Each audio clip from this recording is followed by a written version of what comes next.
이 시간 저희들에게 주신 하나님의 말씀은 마태복음 10장 38절 39절 말씀입니다. 또 자기 십자가를 지고 나를 따르지 않는 자도 내게 합당하지 아니하니라. 자기 목숨을 얻는 자는 잃을 것이요 나를 위하여 자기 목숨을 잃는 자는 얻으리라. 아멘. 임재 주님의 이 자리에 예배하는 우리 모든 심령 위에 충만하게 임재할 줄로 믿습니다. 우리 옆에 오신 분 축복하면서 인사 나누겠습니다. 하나님만이 당신의 주인이십니다. 너무나 단순하고 또 늘 그랬듯이 당연한 일이지 생각했던 이 축복이 우리에게는 엄청 중요한 일입니다. 하나님이 나의 삶의 참 주인이 되신다라는 이 고백은 어떠한 상황 속에서도 우리가 흔들림 없이 드려야 될 그런 고백이어야 합니다. 우리가 우리 글로 삶이라고 하죠. 하루하루를 삶이다. 산다의 어떤 명사화 되는 겁니다. 그런데 세상에 많은 사람들에게 왜 사냐, 어떻게 해야 사냐 물으면 다 먹고 마시는 일부터 생각하기가 쉽습니다. 그런데 오늘 우리의 마음속에 주님 주시는 말씀을 통하여 우리에게는 담대한 대답이 늘 살아있기를 원합니다. 하나님 때문에 삽니다. 하나님이 살게 하시니 삽니다. 어제 이동하다가 차에서 설교를 들었는데 여러분 안 들으셨으니까 제가 고백드립니다. 참 이상한 설교를 들었어요. 그것은 뭐냐면 하나님이 인간을 창조하시고 인간이 범죄한 이후에 인간이 이렇게 타락할 줄을 모르셨다는 거예요. 그래서 하나님이 타락한 인간을 보고 생각을 바꾸셔서 또 멋있는 이름을 쓰더라고요. 리모델링 하셔서 하나님이 지금 역사하신대요. 우리 하나님은 그런 하나님이 아니십니다. 하나님은 창세부터 마지막 그날까지 영원까지 하나님 하신 일에는 1.1획의 오차도 없으십니다. 하나님이 아차하고 실수하는 그런 일은 절대 없습니다. 근데 그런 교회가 밑에서 아멘 하는 소리가 엄청 커요. 그 뒤에 한 40분 설교를 하는데 왜 아멘이 크냐면 내 마음에 편하거든요. 그런 하나님이었으면 좋겠거든요. 내가 중심에 서 있고 나의 기분에, 나의 느낌에, 나의 판단에 맞는 그런 하나님이 달콤하거든요. 그러나 우리가 어찌 생각하든지 하나님은 절대 우리의 판단과 우리의 생각대로 아니신, 그래서 하나님이신 그 하나님이 우리의 주인이 되십니다. 나 예수 믿고 복 받아야 되는데 왜 예수 믿었는데도 건강에 문제 있고 내가 왜 예수 믿고 잘 살려고 해도 사업이 잘 풀리지 않나? 여러분 당연한 질문인 것 같죠. 그러나 여기서는 매우 중요한 선후 순서가 있습니다. 먼저 나부터 생각하는 거예요. 먼저 내가 먹고 사는 문제부터 생각하고 그래서 나의 상황에 따라 하나님의 상황에 맞게 도와주시고 가끔은 혼내시기도 하고 가끔은 축복 주시기도 하고 우리가 믿는 하나님은 절대 그런 하나님이 아닙니다. 처음부터 우리의 모든 것을 아시고 그 모든 것을 다 예상하시고 하나님이 준비해 주셔서 우리가 사는 이 과정은 하나님이 우리를 위하여 설계하신 그대로 창조하신 그대로 우리는 살아가는 것입니다. 그런데 세상은 이것을 늘 깨뜨리려고 하죠. 저희 딸이 저와 어제 간만에 수영 평가인가 시험 앞두니까 아빠하고 공부 한번 하겠대. 그래서 30분 같이 했는데 뭐냐면 세계 종교였습니다. 인도, 중국, 이제 그 다음이 지금 이슬람 있는데 근데 인도 종교를 보면서 도저히 자기 이해가 안 된대요. 근데 그 교과서를 보니까 참 사악했습니다. 하나님은 우리의 필요에 따라 움직이신다. 수정하신다는 생각과 똑같은 교과서예요. 인간 중심. 인간이 존경받는 그래서 인간이 행복하는 그런 종교 그리스부터 헬라니즘 다 그런 종교로 인도하더라고요. 교과서가. 그래서 제가 그 아이가 기억하고 이해는 못했지만 기억하기를 원하며 선포했습니다. 다 하나님이 싫어서 하는 말이야. 그냥 하나님이 싫은 거예요. 여러 가지 합리적인 근거도 제시하지만 그냥 그 하나님이 싫은 거예요. 더 근본적으로 말하면 하나님이 내 삶의 주인이 되는 것이 싫은 거예요. 그게 무엇을 좋아하냐? 내가 내 삶의 주인이 되어야 되거든요. 여러분 오늘 하나님의 말씀을 통하여 이것이 전적으로 깨지는 그런 축복이 있기를 원합니다.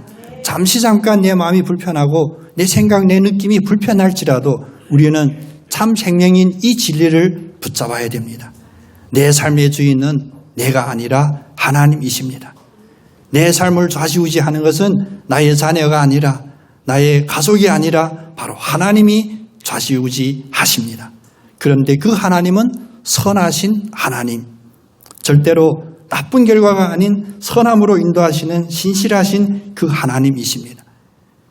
이 복음은 예수님이 오셔서부터 선포했던 참 복음이었는데 이제 우리의 계산으로 하면 시간적으로 2000년이 흘렀던 오늘에도 그런 이상한 이야기들이 전해지고 또 그런 이상한 얘기들에 많은 사람들이 모인다는 것 참으로 심각한 문제가 아닐 수가 없습니다. 우리가 주일마다 교회에 모여서 또 내가 시간 날 때마다 성경을 읽고 가끔 생각나면 기도 한번 한다고 해서 우리는 참 그리스도인이 아니라고 하는 이 준엄한 사실에 늘 깨어 있기를 원합니다. 마태복음 13장에 보면 예수님께서 천국에 대한 여러 가지 비유 중에 이런 비유를 합니다. 천국은 마치 바다에 각종 물고기를 모으는 큰 그물과 같다. 모든 물고기를 다 잡습니다. 근데 그물이 가득 차매 물가에 끌어내고 앉아서 좋은 것은 그릇에 담고 못된 것은 내버리느니라. 세상 끝에도 이러하니라. 천사들이 와서 의인 중에서 악인은 걸러내고 풀무불에 던져 넣으리니 거기서 울며 이를 갈리라. 여러분, 하나님이 내 삶의 주인이 아니면 우리의 모습이 어찌하든지 마지막 그 결정적인 순간에는 반드시 가려낸다는 것입니다. 여러분, 이 말씀 앞에 숙연해지시기를 원하고 심령에 떨림이 있기를 간절히 소원합니다. 오늘 말씀은 뭡니까? 여러분 아마 기피하고 싶을 거예요. 너무 충격적이고 아니 설마 이렇게 심한 말을 말씀 그대로 봅니다. 자기 십자가를 지고 나를 따르지 않는 자는 내게 합당하지 아니하다. 그래, 내 십자가를 지고 우리 남편이 내 십자가고 내 와이프가 내 십자가고 저 속썩이는 우리 새끼가 내 십자가고 그런 십자가가 아니에요. 그래서 그 다음에 더 분명하게 이야기합니다. 자기 목숨을 얻는 자는 잃을 것이요 나를 위하여 자기 목숨을 잃는 자는 얻으리라. 우리는 기독교의 복음을 역설적이라고 합니다. 뭐냐? 우리가 가지고 있는 논리와 정반대의 논리를 하는 것입니다. 물론 세상에도 저 어두운 뒷골목에는 죽고자 하면 살리라 이런 얘기도 있습니다만 그래서 모든 조직의 두목들은 기술이 좋아서가 아니라 이제 죽고자 하는 결단이 있으면 대상이 된다. 우리 아이들이 있는데 이런 얘기하면 안 되죠. 세상이 말하는 그런 죽고자 살고자 이런 문제가 아닙니다. 주님이 참 내 주인이 되었다는 다른 고백을 오늘 말씀하는 거예요. 저는 죽어도 괜찮습니다. 내가 죽어도 주님이 사시면 저는 사는 겁니다. 이런 역설적인 고백을 하기를 원하는 것입니다. 여러분이 지금까지 믿고 온 그 하나님은 여러분의 어떠한 하나님이십니까? 어떠한 믿음의 간증들을 허락해 주셨습니까? 저도 하나님 앞에 간증해야 될 여러 가지 간증들이 있는데 그 중에 하나, 제가 목사이잖아요. 신학을 공부하는, 그래서 설교하는 목사이잖아요. 저의 신학에 있어서 크게 교정해 주신 그런 간증이 있습니다. 이제 신학교를 졸업하고 나름 공부 잘했습니다. 그래서 세상에서 주는 성적으로는 좋은 성적으로 졸업했어요. 그런데 이제 선교사로 파송받는 그 순간 저와 제 아내가 그때 아이가 없었거든요.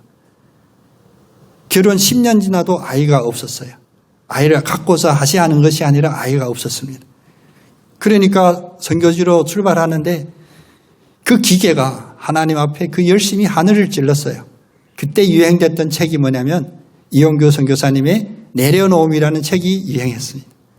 책 제목 딱 보는 순간 기분 나쁘더라고요. 누가 감히 내려놓음? 우린 더 내려놓을 수 있다. 여러분 중국 얘기하면 중국은 우리보다 20년, 50년, 우리의 70년대 같다 이렇게 얘기하는 분들이 많이 있는데 아닙니다. 지역이 넓다 보니까 운남성 어느 뒤쪽에 가면 아예 문명이 보이지 않는 그런 동네들도 많이 있습니다. 전기도 없고 그냥 왜 사는가 싶을 정도로 동물적인 삶을 사는 동네도 있습니다. 제하고 제 아내가 트렁크 하나 들고 우리가 그곳으로 가자. 그 누구도 비교할 수 없는, 그 누구도 우리 앞에서는 더 내려놨다고 고백할 수 없는 그런 환경에 가서 우리가 순교하자. 이쯤 되면 여러분 박수라도 응원해 주셔야 되는데 자기 일이 아니라 다 관심이 없으시네요. 근데 진짜 그런 마음이 있었다니까요. 근데 이것이 내가 주님을 위하여 내 목숨을 버리리라 그런 결단입니까? 아니죠. 그 내면에 무엇이 있었습니까? 내가 아직도 살아있거든요. 교만하거든요. 단지 그 교만함을 믿음, 예수 그리스도 이런 것으로 포장했기 때문입니다. 하나님은 참 그래서 하나님입니다. 그런 결단을 내리고 진짜 움직이려고 하는 그 순간에 하나님이 아이를 주셨어요. 그래서 결혼 12년 만에 그 아이를 낳아 지금 중2병하고 있는 그 아이입니다.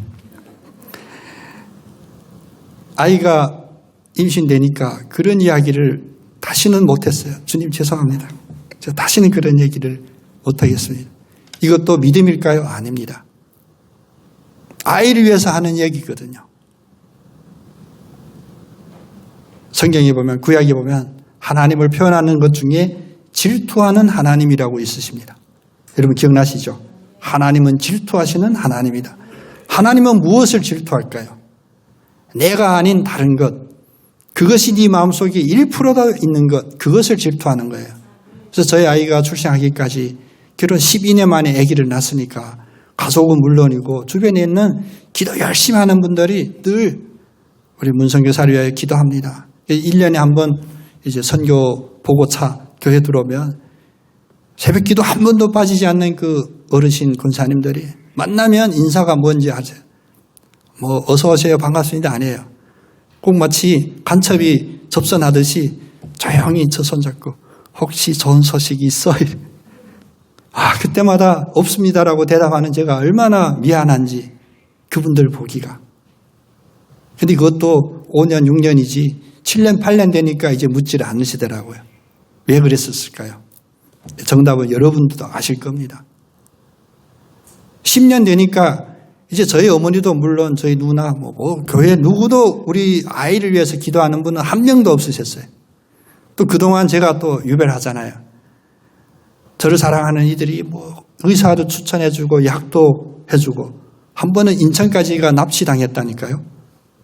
제가 하도 이렇게 격파하니까 그냥 말도 없이 오늘 어디 잠깐 가자고 차에 싣더니 인천까지 달려갔어요. 왜? 한의원에 갔는데 용한 분이래요.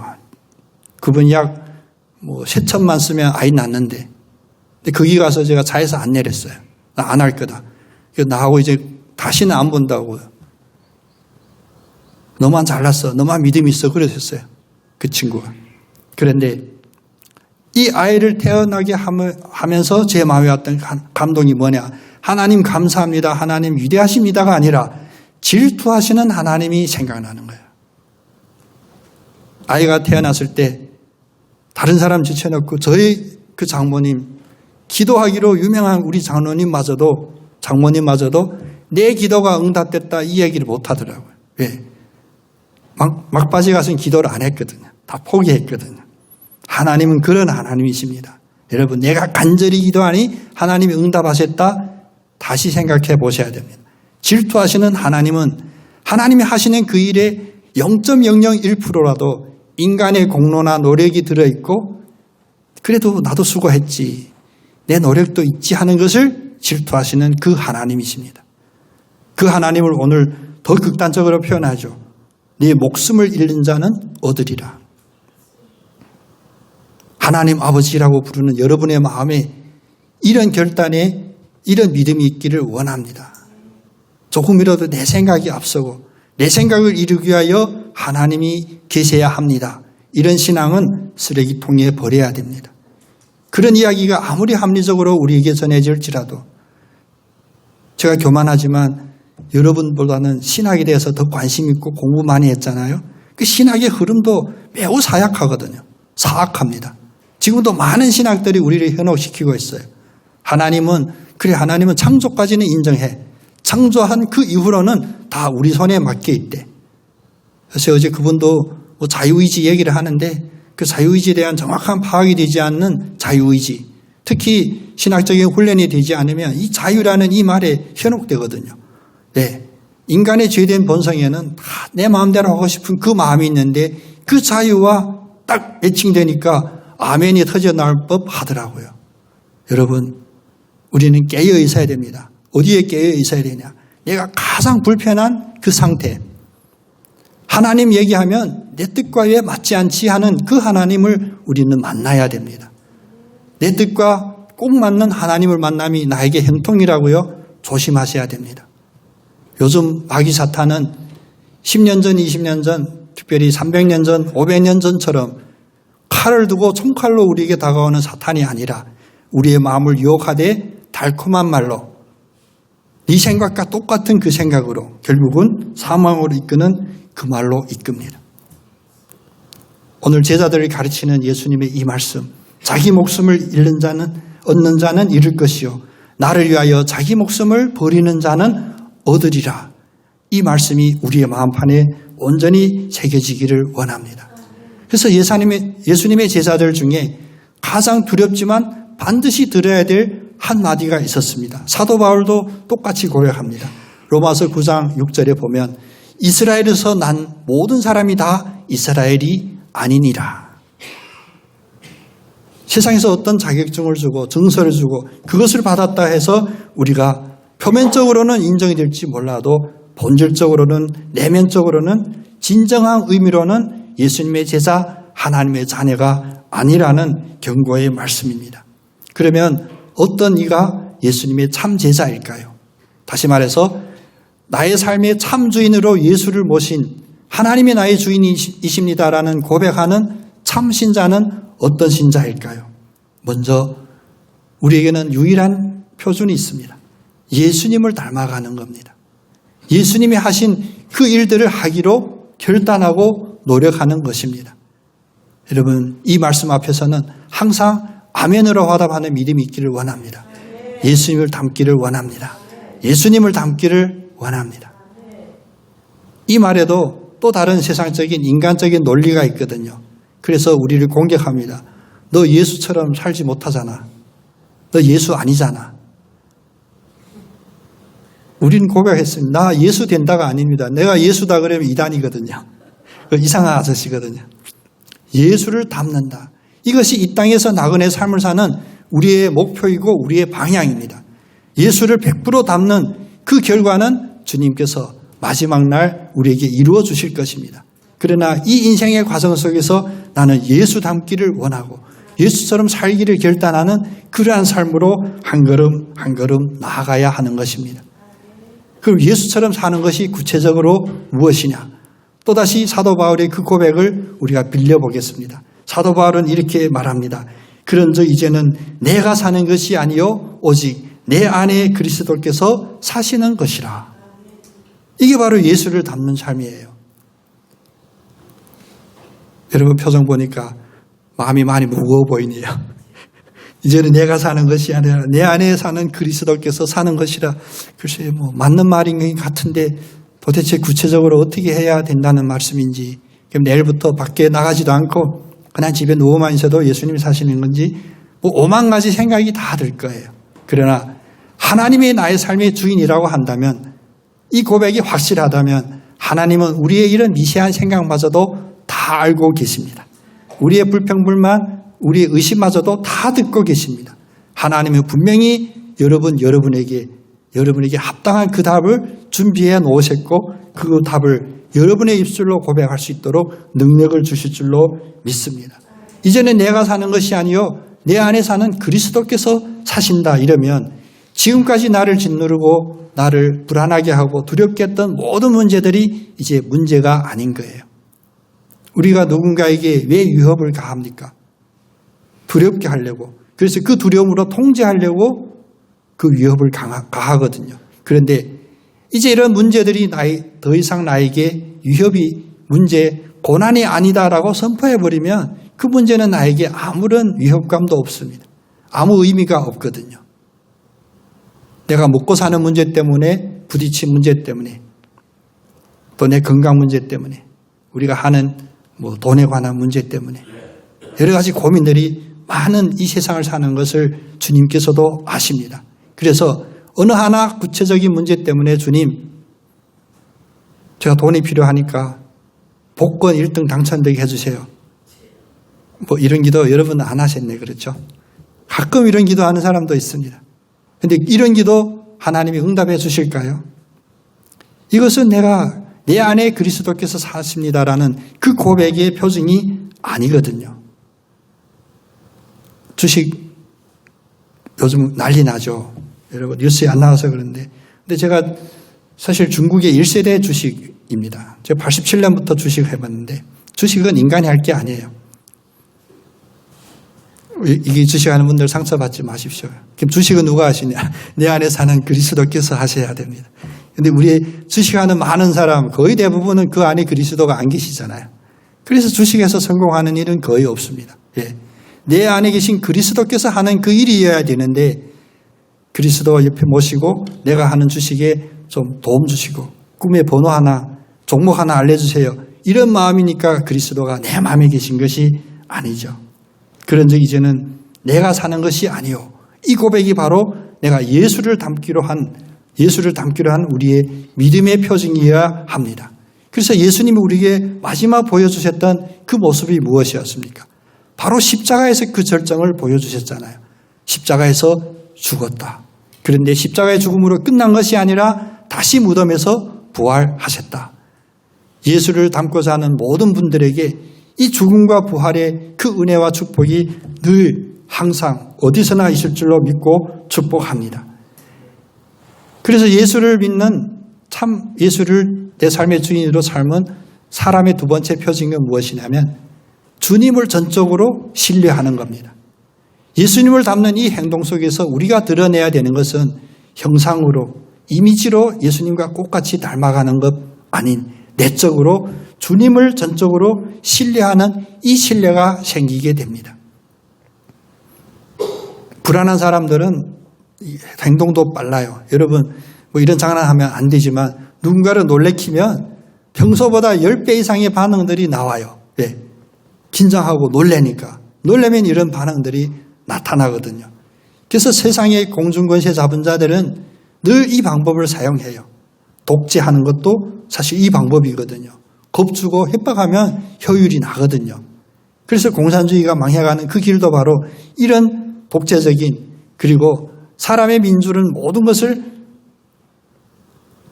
가려지고 오로지 권력만을 내세우는 그런 제도 때문에 망하게 되는 겁니다.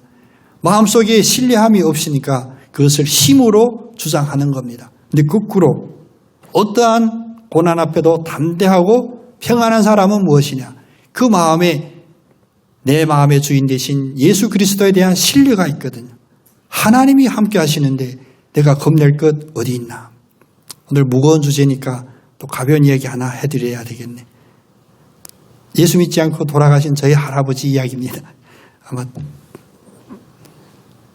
그 할아버지 시대는 이제 공중에 폭격기가 막 날아다니는 시대였는데 저희 할머니가 저희 증조 할아버지니까 저희 할머니의 시아버지 폭격기가 뜨면 마을 사람들이 막 보따리 지고 다 뒷산으로 달려가는데 저희 증조 할아버지는 옷방에 딱 목침을 펴고 누운 채 움직이지를 않는데 그 며느리인 저희 할머니가 큰일 났으면 빨리 움직여야 됩니다. 안 움직인대요. 그러면 인간이 그쯤 되면 시아버지고 뭐고 없습니다. 나부터 살아야 돼. 그래서 저희 할머니는 산으로 가고 비행기가 지나가면 이제 내려오는데 그때까지 저희 증조 할아버지는 옷방에 목침하고 누워 계신데 그리고 저희 할머니한테 그랬는데 이 바보들아 그 폭격기가 왜 왔겠냐. 사람은 죽이려고 왔잖아. 근데 사람들이 다 산으로 도망갔으니 당연히 산에다 폭격하지 빈집에다 던지겠냐 이 바보들아. 그리고 누워 있었대. 엄청 웃기는데 우리 장로님은 없으셨어요.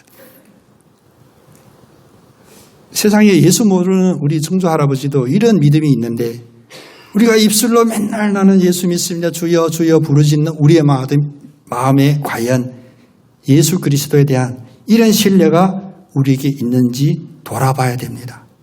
그래서 세상이 우리를 조롱해요. 아니 예수 믿는 예수쟁이들이 왜 저 모양이냐. 오히려 예수를 모르고 예수를 공격하는 이보다 더 불안하고 취약하거든요. 문제만 생기면 먼저 넘어집니다. 여러분의 마음속에 참 주인으로 계신 그 하나님을 100% 신뢰하는 여러분 모두 되시기를 축복합니다. 그래서 예수님도 제자들의 이 연약한 모습을 보고 예수님도 아마 참다 못해 이런 말씀까지 하셨으리라 제 개인적으로 생각해 봅니다. 마태복음 10장 28절에 보면 예수님이 제자들에게 말씀합니다. 몸은 죽여도 영혼은 능히 죽이지 못하는 자들을 두려워하지 말고 오직 몸과 영혼을 능히 지옥에 멸하실 이를 두려워하라. 세상에 그 무엇도 이게 녹음돼서 오해할 수도 있지만 그것이 대통령이나 국회의원이든 누가 와서 나에게 협박하더라도 두려워할 필요가 없습니다. 오직 내 안에 참주인이신 그 하나님이 이 일을 기뻐하실까 아니면 이 일을 기뻐하지 아니하실까 이 문제의 판단만 우리는 두려워해야 합니다. 그래서 예수님을 따르는 신자들은 두려움이 없고 담대합니다. 물론 눈물로 기도하고 울부짖음으로 기도하는 그런 기도의 순간이 있지만 그 마음속에는 주님이 주시는 평안함으로 담대함이 점점 커져가는 그런 모습이 참 그리스도인의 모습입니다. 세상에 그 누구도 우리 사정을 알지 못해요. 우리를 낳아준 부모도 알 수 없고 우리가 낳은 자녀들도 알 수가 없습니다. 그래서 실망하죠. 아니 자녀들이 이럴 줄 몰랐고 부모가 이럴 줄 몰랐다. 모르니까요. 알 수가 없으니까요. 오직 나의 참주인 되신 그 하나님만이 여러분의 머리털까지 세시고 참새 한 마리마저도 그냥 공중에서 굶어 죽지 않게 하시는 그 하나님이 여러분을 아십니다. 오로지 그 하나님만 신뢰하는 여러분 되시기를 원합니다. 온전한 신뢰가 있게 되면 세 번째로 우리의 삶 속에서 늘 드러나는 입으로 항상 시인하게 됩니다. 세상이 조롱하든 세상이 우리를 오해하든 상관없이 우리의 입술은 늘 고백해야 합니다. 주님이 나의 주인이십니다. 물론 그래서 계약서 사인할 때 사인에다가 예수하고 적으면 안 됩니다. 예수가 내 주인이니까. 그런데 이 정도 용기는 있어야죠. 우리의 삶에서 드러나야 돼요. 세상이 나를 조롱할지라도 예수님이 내 편이다. 하나님이 나의 주인이시다. 이 믿음의 고백이 늘 우리의 입술에 살아있어야 됩니다. 그래서 예수님은 아까 두려워할 일을 두려워하라라고 말씀한 이후에 32절에서 이어서 말씀하십니다. 누구든지 사람 앞에서 나를 시인하면 나도 하늘에 계신 내 아버지 앞에서 그를 시인하리라. 다시 말하면 우리가 늘 이야기하는 그 삼위일체까지 동원해서 하나님이 언약하십니다. 너희들이 사람 앞에서 나를 시인하면 내가 하늘에 계신 그 하나님 앞에서 너를 시인하리라. 시련이 닥치고 특별히 요즘같이 과학이 발달됐다고 하고 우리의 능력과 기술이 발달됐다고 하고 심지어는 이제 모든 것이 우리가 만든 우리가 컴퓨터 이런 기술로 장악한다고 환상에 빠져 있는 이 세상이 예수를 믿는다 하면 어제 중학교 2학년 교재를 봐도 이제 그리스도교라고도 안 하고 크리스도교라고 이렇게 표기를 하고 하여간 교묘하게 여러 가지 했더라고요. 그런데 그것이 다 어디서 나왔냐. 그리스, 로마, 헬라니즘 거기에서 파생돼 나온 그런 종교래요. 그래서 제 아이 표정을 잠깐 봤어요. 얘는 어떤 표정으로 볼까? 뻥이지, 네, 웃기지. 결론 다시 한번 강조. 그냥 하나님 싫으니까 이렇게 하는 거야. 그냥 하나님이 우리의 주인됨을 인정하고 싶지 않으니까 이렇게 하는 거야. 세상에 공격할지라도 우리를 비난하고 조롱할지라도 여러분 그 세상이 우리를 먹여 살리는 게 아닙니다. 세상 다른 사람 눈치 때문에 우리가 믿음을 버린다면 이것보다 더 큰 손해가 없습니다. 우리의 입으로 예수를 시인한다 하면 바로 우리가 이 세상에 대한 우리의 태도, 우리의 입장을 이야기하는 것이거든요. 우리가 세상에 대하여 예수를 나의 구주로 하나님이 나의 주인입니다라고 시인했을 때 우리의 삶에는 어떤 일들이 일어날까요? 선택지 두 가지인데 삶의 형통, 모든 사람과 화목. 두 번째, 살수록 더 힘듦, 모든 사람과 관계가 뒤틀어짐. 선택지가 너무 단순하죠. 예수님이 이어서 말합니다. 마태복음 10장 34절에 내가 세상에 화평을 주러 온 줄로 생각하지 말라. 화평이 아니요 검을 주러 왔노라. 오, 아멘. 한 분도 안 계시네요. 아멘 할 때까지 같이 읽겠습니다. 내가 세상에 화평을 주러 온 줄로 생각 말라. 화평이 아니요 검을 주러 왔노라. 우리가 입으로 예수를 시인하면 우리의 세상적인 논리로 상상 못할 이상한 일들이 벌어지죠. 그렇죠? 내가 예수 믿는다. 오늘 주일날 예배 드리러 가야 된다 그러면 괜히 아이가 아프고 괜히 집 식구들이 막 인상 쓰고 문제 생기고, 아니 내가 예수를 믿는데 먼 친척이 우리 삼촌마저도 싫어하더라니까. 내가 예수를 믿는데 그들에게 무슨 해코지가 될까? 물질적으로 아무 피해가 없거든요. 그럼에도 불구하고 왜 우리를 공격하고 싫어할까? 바로 내가 입으로 예수를 시인하면 이것은 이제 내가 사는 것이 아니요 인간관계로 사는 것이 아니요 내 안에 참주인 되신 하나님이 사시기 때문에 그렇습니다. 그래서 예수님의 이 말씀이 사람과의 두루뭉실 다 관계 좋게 이웃 간에 화목하게 지내는 이런 화평이 아니라 오늘 이 영적 싸움을 싸울 수 있는 그런 검을 우리에게 주셨다라고 말씀하시는 겁니다. 여러분, 내 몸에 핸드폰이 잠깐 없으면 불안하죠. 아까 예배 전에 화장실에 핸드폰 하나 있더니 혹시 장로님 핸드폰인지 우리 장로님은 믿음이 좀 담대하시니까 핸드폰이 화장실에서도 전혀 걱정하지 않아요. 우린 심지어 잘 때도 핸드폰을 머리맡에 놓고 자야 돼요. 그러나 우리가 시시각각 항상 우리 가까이 있어야 우리 마음을 평안하게 하는 것은 세상의 나쁜 소식, 이상한 얘기를 하는 핸드폰이 아니라 바로 하나님이 영적 싸움을 이길 수 있게 해주신 그 검이 되기를 원합니다. 우리가 예수 그리스도를 입으로 시인하는 동시에 우리에게 일어나는 이 영적인 싸움에서 우리가 참 평화의 왕, 이 세상의 공중권세를 잡은 사단 마귀와 싸울 수 있는 그런 검을 우리에게 허락해 주셨는데 우리가 그 검을 잘 활용하고 늘 그 검을 통하여 승리하는 우리 모두 되기를 원합니다. 그래서 우리가 예수 믿고 났더니 왜 오히려 더 상황이 안 좋지? 라고 생각하는 그 순간이 바로 이 말씀의 이 원리 때문이에요. 아직 우리가 그 검을 우리 손에 굳게 붙잡지 못했고 그 검을 활용하지 못해서 일어나는 잠깐의 시련, 어려움 때문입니다. 그러나 궁극적으로는 우리의 참 주인 되신 하나님께서 우리를 승리케 하여 주실 것입니다. 네, 하나님은 이 모든 것을 우리에게 맡겨준 것이 아니라 하나님이 직접 하시거든요.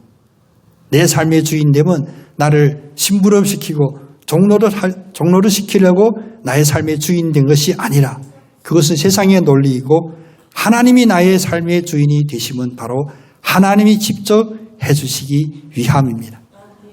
이제는 내가 사는 것이 아니요 내 안에 그리스도께서 사신다. 그럼 같이 고백해 볼까요? 이제는 내 안에 그리스도께서 사십니다. 이 고백하니 삶이 이렇게 홀가분한 걸, 그렇죠? 예배 끝나면 내가 해야 될 그 일 때문에 여러분 마음이 무거운 분들도 아마 계셨을 거예요. 그러나 이 예배를 통하여, 이 말씀을 통하여 예배 마치고 나가 그 일을 다시 대할 때 이제 마음가짐이 달라진 겁니다. 여러분이 해야 될 일이 아니라 이제는 내가 아니요 내 안에 그리스도께서 하실 일입니다. 그 하나님을 전적으로 신뢰하고 평안함과 담대함으로 이 어려운 세상 살아가는 여러분 되시기를 원합니다. 마무리로 우리 다시 한번 이 믿음의 결단의 고백을 함께 드리기를 원합니다. 내 삶의 주인은 하나님 아버지이십니다. 아멘. 이제는 내 안에 그리스도께서 사시는 것입니다. 우리 북한 공산당 아니니까 구호 부를 때 좀 안 맞죠? 시작 불러야 되죠. 마지막 고백합니다. 시작. 내 안에 그리스도께서 사시는 것입니다. 아멘. 기도하겠습니다.